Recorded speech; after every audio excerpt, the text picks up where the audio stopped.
পাঠশালার পক্ষ থেকে সবাইকে জানাই আন্তরিক অভিনন্দন ও ভালোবাসা।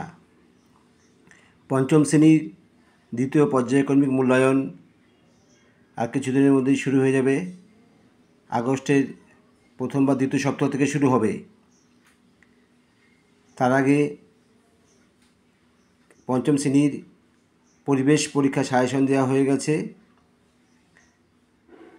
দ্বিতীয় পর্যায়ক্রমিক মূল্যায়নের সেকেন্ড ইউনিট টেস্টে কী ধরনের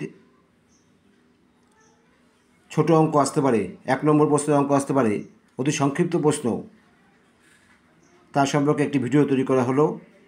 আশা করি সকলের খুব ভালো লাগবে, ছাত্রছাত্রীরা এতে খুব উপকৃত হবে। একটি অপকৃত ভগ্নাংশ লেখো। একটি অপকৃত ভগ্নাংশ 5/3, অর্থাৎ লব বড় হর ছোট, সেটা অপকৃত ভগ্নাংশ। পরের প্রশ্ন 2 নম্বর, বদমাস শব্দটিতে এস এর অর্থ কী? এস এর অর্থ হচ্ছে বিয়োগ, সাবস্ট্রাকশান, অর্থাৎ বিয়োগ। এস এর অর্থ বিয়োগ। 3 নম্বর প্রশ্ন, 7 বর্গ কত? 7 বর্গ কথা অর্থ হচ্ছে স্কোয়ার, 7 স্কোয়ার। 7 গুণ 7, স্কোয়ার মানে ডবল, 7 গুণ 7, 7 7 49। পরের প্রশ্ন 4 নম্বর, একটি বিন্দু দিয়ে কতগুলি সরলরেখা আঁকা যায়? উত্তর হবে একটি বিন্দু দিয়ে অসংখ্য সরলরেখা আঁকা যায়। পরের প্রশ্ন 5 নম্বর, লঘিষ্ঠ আকারে প্রকাশ করো। লঘিষ্ঠ কথা অর্থ হচ্ছে ছোটো। এখানে 84 আর 108।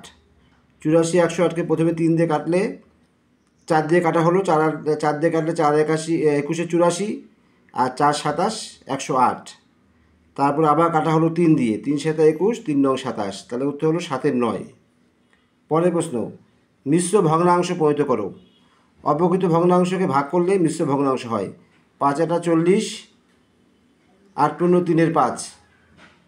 পরের প্রশ্ন 7 নম্বর, বর্গাকার চিত্রের একটি বাহুর দৈর্ঘ্য ড্যাশ ভাগ 4, তাহলে হবে পরিসীমা ভাগ 4।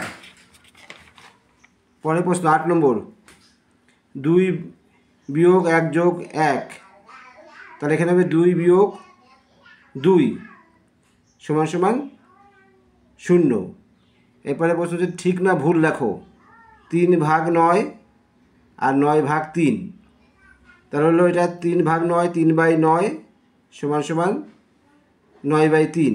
3 অক্ষে 3, 3 তিরিক্ষে 9, 1-এর 3, আর এটা ভাগ করলে 3 তিরিক্ষে 9।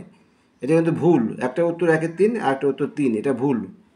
পরের প্রশ্ন 10 নম্বর প্রশ্ন, 144-এর বর্গমূল কত? উৎপাদক করতে হবে 144-এ, রুট করতে হবে। 144 ভাঙানো হলো 2 দিয়ে 72, তারপর 2 দিয়ে 36, আবার 2 দিয়ে 18, 2 দিয়ে 9, আবার 3 দিয়ে 3 তিরিক্ষে 9। ডবল একটা করে নিতে হয়। 2 ডবল আছে, 2 ডবল আছে, 3 ডবল আছে। 2 গুণ 2 গুণ 3, 3 4 12। এই ধরনের কিছু প্রশ্ন আসবে, এরকম শর্ট প্রশ্ন পরীক্ষায় আসবে। 6 নম্বরে হয়তো আসবে এরকম প্রশ্ন। তার একটি নমুনা এখানে দেওয়া হলো। আশা করি তোমাদের খুব ভালো লেগেছে।